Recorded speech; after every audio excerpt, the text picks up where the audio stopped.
Les Rojiblancos de l'Atlético de Madrid accueillent au Civitas Metropolitano le dimanche 29 septembre 2024 la Casablanca, le Real Madrid pour ce derby madrilène encore une nouvelle fois. Alors les amis, on sait tous que tous les pronostics vont à l'avantage du Real Madrid. On va parler de cette rencontre, on va éplucher justement les compositions probables, les préparatifs du Real Madrid.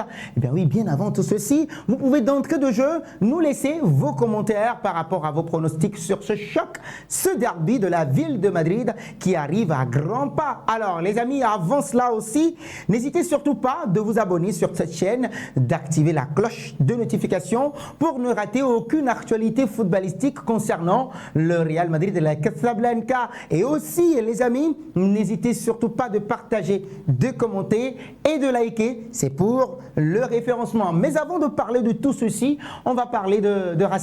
Oui, racisme dans la mesure où il y a un supporter qui a été arrêté et qui a été jugé par le tribunal d'instruction qui l'a condamné pour des propos racistes à l'endroit de Vinicius Junior, également du Nigérian Samuel Chukwueze lorsqu'il était encore un joueur de Villarreal. Alors, après 2 semaines de condamnation, justement, le tribunal a condamné l'accusation à 2 mois de prison ainsi qu'à une interdiction d'accès au stade où se déroulent les matchs de la Ligue nationale de football professionnel et la Fédération espagnole de football pour une période de 3 ans pour la personne en question dont le nom n'a pas du tout filtré. La peine de prison avec sursis a été subordonnée à la participation du prévenu qui s'est excusé et a primé ses remords dans une lettre envoyée à Vinicius Junior à un programme d'égalité de traitement et de non-discrimination.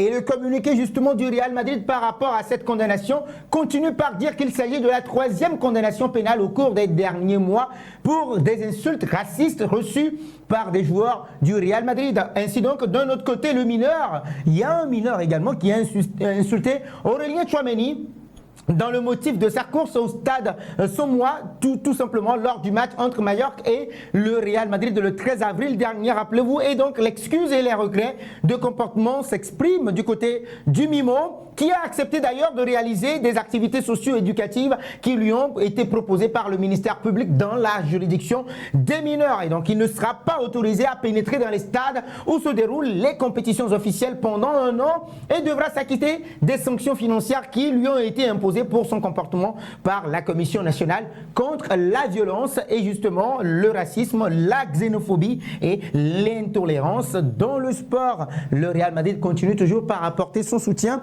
à tous ces joueurs, en tout cas victimes d'actes racistes au niveau, dans les stades espagnols. Alors, ce qui va nous permettre justement de parler de ce match du Real Madrid qui effectue ce déplacement au Civitas Metropolitano, un stade chaud bouillant et qui résonne à plein feu. Et là maintenant, ce match est déjà en préparatif pour les joueurs de Carlo Ancelotti. Aujourd'hui même, le Real Madrid prépare le derby et donc l'équipe du Real Madrid affronte l'Atlético de Madrid au Civitas Metropolitano. Je l'avais annoncé d'entrée de jeu à 19 h dimanche prochain 29 septembre. Et donc après la victoire du mois de mars, l'équipe affronté Alaves justement. Et donc la formation dirigée par Carlo Ancelotti est sur le chemin de l'entraînement de la Ciudad Real Madrid pour commencer les préparatifs du derby face à la dernière journée, justement l'Atlético de Madrid, lors de cette 8e journée de la Liga espagnole. Ce sera au Civitas Metropolitano. Alors, la formation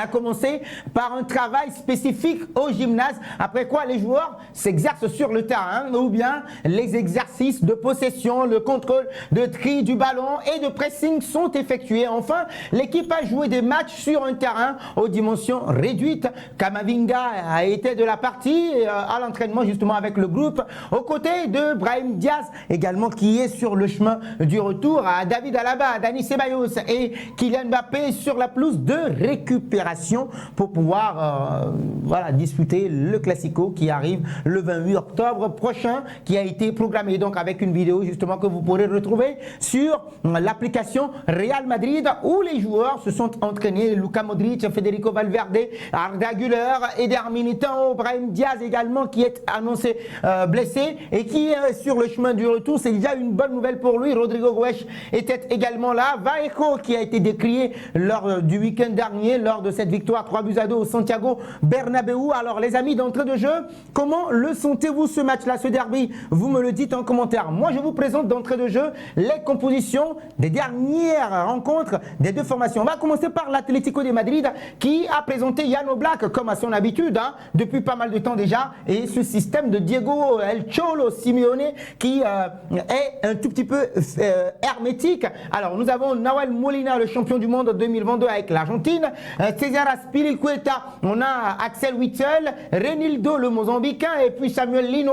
Au milieu de terrain, on a fait avec Marco Llorente l'Espagnol, Coque le capitaine qui a encore prolongé son contrat d'1 an avec les Colchoneros, Conor Gallagher qui est arrivé également et qui est en train de prendre ses marques au milieu de terrain aux côtés de Coque, et devant on a fait avec la nouvelle recrue Alexander Sorloth de Villarreal, sans oublier Julian Alvarez, le champion du monde argentin également. Donc voilà la composition dans un système de 5-3-2.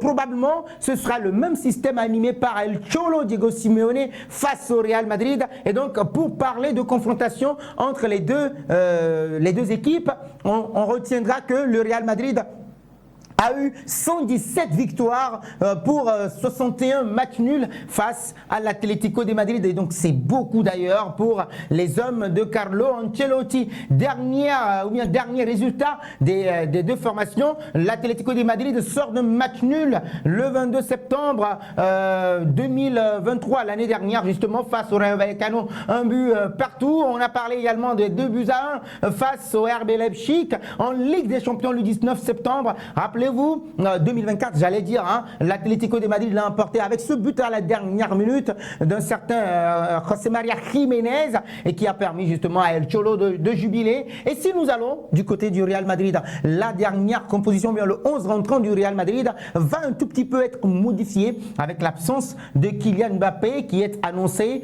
pour 3 semaines d'indisponibilité. Kylian Mbappé qui souffre d'une douleur musculaire. Alors on revoit la composition face au Deportivo Alaves au Santiago Bernabéu, et ça devrait être le même, ou bien la même composition, sauf exit Kylian Mbappé. Et donc le Real Madrid pourrait se retrouver avec 4 milieux de terrain sur le terrain du Civitas Metropolitano. On a Thibaut Courtois, Lucas Vazquez, Antonio Rudiger, Eder Militão, Ferland Mendy au niveau de la charnière centrale. Probablement qu'on pourrait faire, et aussi avec Dani Carvajal qui reviendra également pour son poste de prédilection, Federico Valverde au milieu de terrain, Aurélien Tchouaméni, Jude Bellingham forcément au milieu de terrain, et donc peut-être qu'on pourrait pousser Jude Bellingham un tout petit peu devant et reprendre le 4-4 de Losange et intégrer maintenant Eduardo Camavinga qui est très attendu, dont le retour est très attendu aujourd'hui. Il a eu de bonnes sensations à l'entraînement, et donc probablement que Kylian Mbappé va être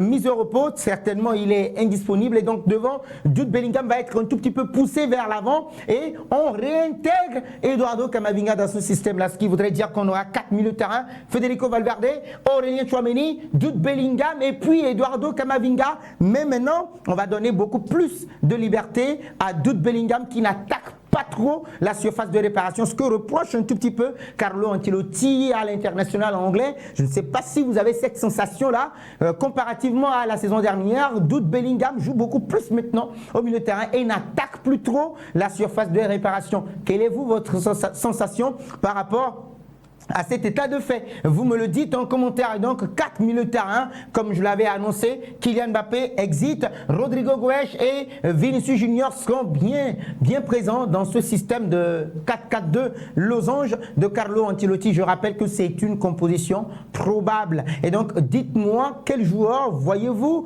disputer le 11 entrant. Formez-moi votre 11 entrant en commentaire. Et si nous revenons au pronostic Atlético de Madrid, Real Madrid, l'analyse de ce match-là, on reviendra sur les enjeux. Alors, l'Atlético de Madrid a obtenu la victoire lors des 3 matchs sur ces 6 dernières rencontres et a concédé sur la même période 0 revers et 3 partages de points justement pour les hommes del Cholo. Et sur cette période de 6 rencontres, l'Atlético de Madrid a marqué 10 fois et en a encaissé 3. Lors de sa toute dernière rencontre, l'Atlético de Madrid a joué contre la formation et donc le match a fini sur le score d'un but partout. On en a parlé tout à l'heure. De son côté, le Real Madrid sort de 4 succès justement à son actif lors de ces 6 derniers matchs pour tour, 2 matchs nuls et a réalisé 0 revers concédé sur sa dernière rencontre face au Deportivo Alavés. Certes, les 2 buts lors de la fin de ce match-là ont fait mouche un tout petit peu. 2 buts qui ont été encaissés en 2 minutes et qui n'ont pas tout à fait plu aux Madridistas. Mais là, maintenant, il va falloir resserrer les rangs au niveau de la défense centrale pour que le Real Madrid puisse s'en sortir. Et donc, entre l'Atlético de Madrid, qui est actuellement 4e de la Liga, avec un bilan total de 3 succès, 3 matchs nuls, 0 défaite, et le Real Madrid classé 2e et présentant justement un bilan total de 4 victoires, 2 partages de points et 0 revers. Et donc, les amis, forcément, nous voyons la victoire pour le Real Madrid. Alors, la question est de savoir sur quel score voyez-vous ce match se terminer dimanche prochain, que vous pourrez suivre, je vous l'annonce, en direct sur Afrique Sport, en match commenté, en live commenté justement avec moi. Restez scotchés sur Afrique Sport. Et donc, pour ne rien rater, vous abonnez à la chaîne, vous activez la cloche de notification pour ne rien rater de nos prochaines sorties sur cette chaîne Real de Madrid. Mais en attendant, les amis, bon match à vous et vos pronostics en commentaire.